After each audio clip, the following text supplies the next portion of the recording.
शांति। शिव भगवान को ही सदा ही भोलानाथ भोला भंडारी कहा जाता है। कभी भी राम को या श्री कृष्ण को भोलानाथ भोला भंडारी कभी नहीं कहते। भोला क्यों कहते हैं? इसलिए कहते हैं जो अपने लिए कुछ भी, अपने स्वार्थ के लिए कुछ भी नहीं, जो सारे जगत की सेवा करे। तो पिता ही भोला होता है। देखो, सारी आयु कमा करके सब कुछ अपने बच्चों को दे देता है, तो भोला हुआ ना। तो बाप कहते हैं, बच्चे मैं भोलानाथ भोला भंडारी कैसे हूँ? जब तुम आत्माएं कलयुग में तमो प्रधान हो जाती हो, बेघर बन जाती हो, भिखारी बन जाती हो, दर दर धक्के खाते हो, तब ऐसे समय पर मैं तुम आत्माओं का जो पिता हूँ, मैं आकर के तुम्हारी सुध लेता हूँ, अर्थात तुम्हारा सहारा बनता हूँ। सबसे पहले पिता बन करके तुम्हारा लालन पालन करता हूँ, तुम्हें खुशियाँ देता हूँ, तुम्हें आनंद की लहरों में लहराता हूँ। तो बाप आकर के हमें ज्ञान की ऐसी बांसुरी बजाते हैं, मुरली बजाते हैं, जैसे उस मुरली के द्वारा नाचते हैं, डांस करते हैं। तो बाप आकर के ज्ञान की ऐसी डांस कराते हैं जिससे हम सदा ही अतीन्द्र सुख के झूले में झूलते हैं।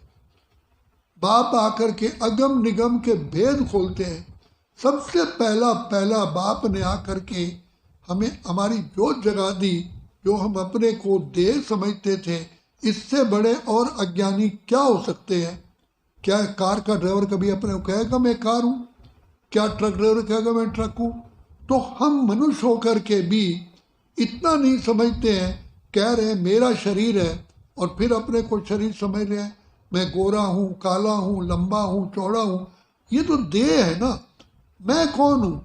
एक तरफ कह रहे हैं मेरा शरीर, फिर अपने को शरीर समझ रहे हैं। तो मैं कौन हूँ? मेरा ये शरीर है, ये सत्य है, लेकिन मैं कौन हूँ?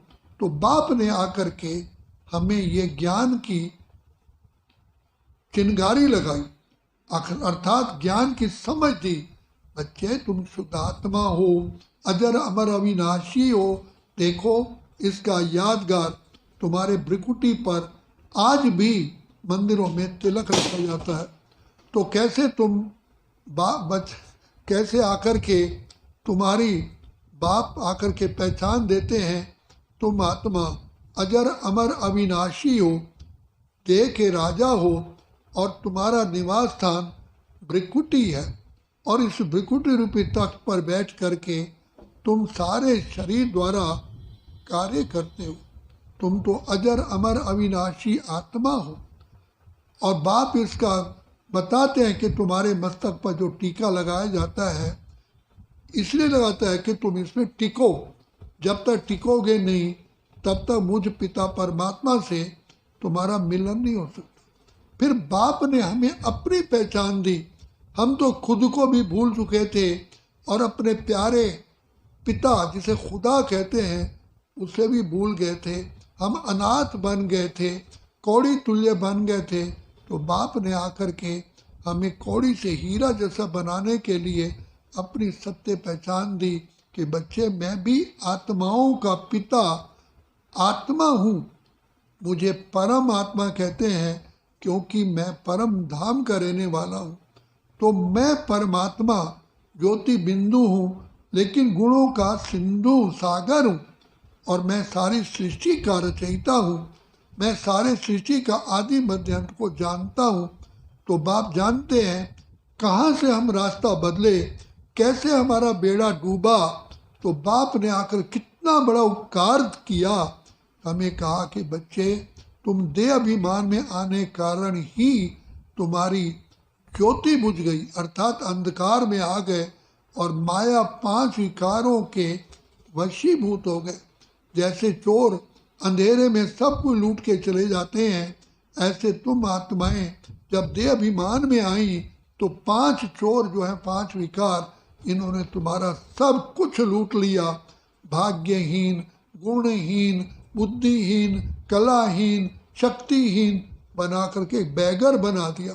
भीख मांगना शुरू कर दे, हे परमात्मा में शांति दो, हे परमात्मा में शक्ति दो। जो हम भरपूर आत्माएं थी, नर श्री नारायण था, नारी लक्ष्मी थी, जिनकी आज मंदिरों में पूजा हो रही है और लक्ष्मी से धन मांगते हैं, तो वास्तव में जो हम धन धान्य से भरपूर थे, इस माया पांच इकारों ने हमें कंगाल बना दिया, काला बना दिया।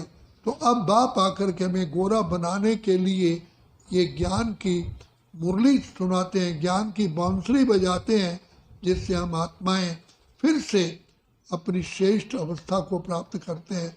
तो क्या ये उपकार कम है?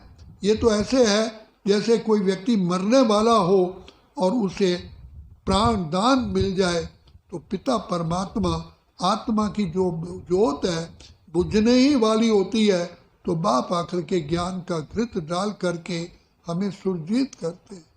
तो ये कितना बड़ा उपकार है।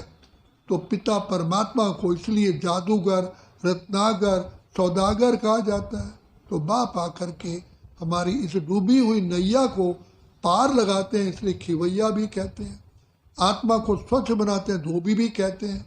आत्मा के पापों को भस्म करते हैं, योग अग्नि से उसे सुनार भी कहते हैं। तो बाप आया है हमारी भाग्य बनाने के लिए। इतना बड़ा ऊंचा भाग्य किसी का ना हुआ है, ना हो सकता है।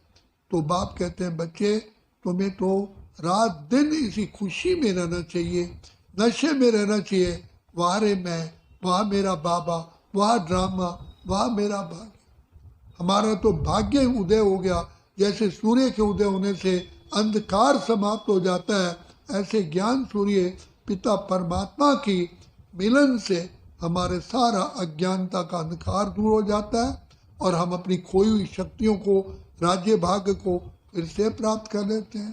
तो इतना उपकार हमारे पिता जो शिव बाबा हैं वो आकर करते हैं, कर रहे हैं। हम हैं पद्मा पदम सौभाग्यशाली, हमें खुश नसीब आत्माएं। ऐसा प्यार करेगा कौन, शिव बाबा करते जाते। इसलिए पवित्र बनो, योगी बनो, पवित्र बनो, योगी बनो। योगी जीवन है प्यारा। अच्छा, ओम शांति, ओम शांति, ओम शांति।